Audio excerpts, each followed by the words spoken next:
Pablo Neruda fue uno de los poetas más importantes de la literatura mundial del siglo XX. Su vida y sus obras no solo tuvieron influencia en el ámbito literario, sino que también forman parte de la cultura popular y la historia política y social de su país. Todo comenzó un 12 de julio de 1904 en Parral, Chile, en donde José del Carmen Reyes Morales, un trabajador ferroviario, y Rosa Neftali Basualto, una maestra de escuela, tuvieron a su hijo Ricardo Eliezer Neftali Reyes Basualto, más tarde conocido como Pablo Neruda, nombre con el cual firmaría sus obras para evitarle a su padre el disgusto de tener un hijo poeta. A un mes de su nacimiento, la vida de Neruda se ve atravesada por un hecho terrible, la muerte de su madre por tuberculosis. Después de este devastador suceso, se mueven a Temuco, en donde su padre se casa con Trinidad Candia Marverde, quien se ganaría el cariño de Neruda, el cual la reconocía como su segunda mamá. Allí en Temuco, ciudad que sería inspiración para el poeta con sus lagos, montañas, ríos y bosques, en el año 1906 ingresa al Liceo de Hombre y conoce a Gabriela Mistral, quien lo iniciaría en sus primeras lecturas. En 1921, a sus 17 años, comienza a firmar sus trabajos con el seudónimo que quedaría grabado en la historia, Pablo Neruda.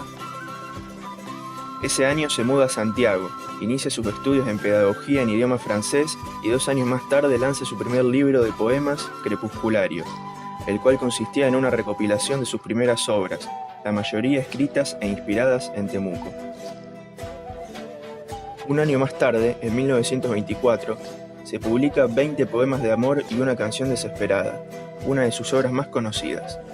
Los poemas que se encuentran en este libro están impregnados de sentimentalismo, un aspecto muy característico de las obras de Neruda, en donde se destaca la mujer, la pasión, la tristeza, añoranza, ausencia y el recuerdo. Acerca del estilo del poeta en sus obras, Neruda se caracterizó por escribir centrándose en todos los sentidos del hombre: olfato, vista, oído, tacto y gusto. Con esto buscaba describir una escena o un sentimiento lo más natural posible, además de buscar las palabras precisas para emocionar y conmover al lector. El uso de las metáforas para descripciones detalladas y las personificaciones de cosas como el mar o los animales están presentes en sus obras y nos señalan la intención de Neruda de darle vida, emoción y aliento a todas las cosas del mundo. En 1927 comienza su carrera diplomática como cónsul en Rangún, Sri Lanka, Java, Singapur, Barcelona, Madrid y Buenos Aires. Es en esta última en donde conoce a Federico García Lorca, quien se encontraba dirigiendo allí su obra Bodas de Sangre, y con quien Neruda inicia una gran amistad que le abre las puertas a colaborar con integrantes de la generación del 27. La vida amorosa de Neruda se ve protagonizada por 3 mujeres. María Antonia Genar, conocida como Maruca Neruda, con quien se casa en 1934. Tiene una hija que muere por hidrocefalia a sus 8 años de edad, y pone fin a su relación en 1936, aunque su divorcio no fue aceptado por la justicia chilena por haberse realizado a distancia. La siguiente fue Delia de Carril, una dama oriunda de una riquísima familia de hacendados argentinos que tenía una aguda sensibilidad política, a quien Neruda conoce en Madrid y con quien se casa en 1943. Y por último, Matilde Urrutia, quien enciende la pasión en la vida de Neruda y provoca una separación turbulenta con Delia de Carril en 1955. Es ella quien acompaña a Neruda hasta el fin de sus días. Inicia la Fundación Pablo Neruda y son sus restos los que acompañan a los del poeta en su casa actualmente Museo en Isla Negra.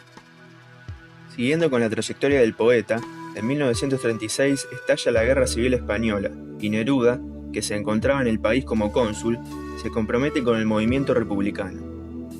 Es en este año en donde su gran amigo Lorca es asesinado y Neruda se ve tan afectado por su muerte que hasta el estilo de sus obras se tiñe de demostraciones políticas y sociales, simpatizando con los republicanos y denunciando las desgracias de la guerra.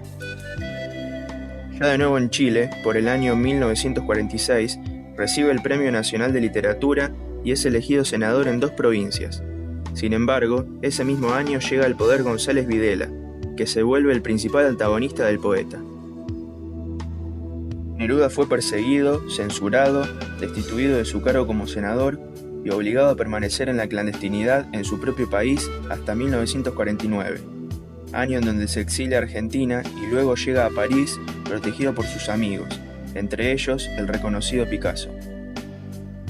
En Europa participa del Congreso del Movimiento de Partidarios de la Paz, en donde es nombrado miembro del Congreso Mundial de la Paz y premiado internacionalmente. Para el año 1952 puede regresar a su país, en donde ya no era más buscado, y se instala junto a su mujer Matilde en su casa de Isla Negra. Durante los siguientes años, en donde publica sus últimas obras, es nombrado miembro honorario de la Academia Chilena de la Lengua, elegido para postularse por el cargo de presidente en el Partido Comunista y luego designado embajador de Francia. En 1971, en Estocolmo, es galardonado con el Premio Nobel de Literatura entregado por el rey Gustavo Adolfo, y en donde se pronuncia un discurso acerca de la poesía relacionada con la humanidad. Finalmente, en sus últimos años de vida, renuncia a su puesto como embajador en Francia por cuestiones de salud, y luego del golpe de Estado en Chile, Neruda entra en un estado grave, por lo que es trasladado a Santiago en la Clínica Santa María, donde muere semanas después por un cáncer de próstata. Tras su muerte, su casa en Isla Negra es saqueada y sus libros quemados. A su funeral acudieron miembros del Partido Comunista que eran amenazados y perseguidos, y muchos de ellos, que no pudieron escapar finalizada la ceremonia, terminaron engrosando la lista de desaparecidos de la dictadura militar, en manos de Augusto Pinochet. Recién en 1992 fueron exhumados sus restos y los de su esposa, y enterrados en Isla Negra, donde actualmente existe un museo administrado por la Fundación Neruda. Existen sospechas acerca de la verdad en la muerte del poeta, ya que suponen que alguien pudo haberlo asesinado en la clínica aplicándole una inyección letal. Sin embargo, ninguna pericia confirma esta teoría. Como antes de mis besos. Es así como en unas pocas palabras acompañadas de dibujos, tratamos de darle vida a uno de los poetas más significativos para Latinoamérica y el mundo.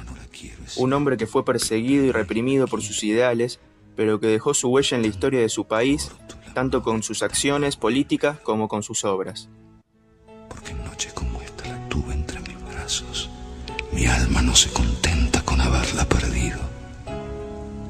Aunque este sea el último dolor que ella me causa, y estos sean los últimos versos que yo le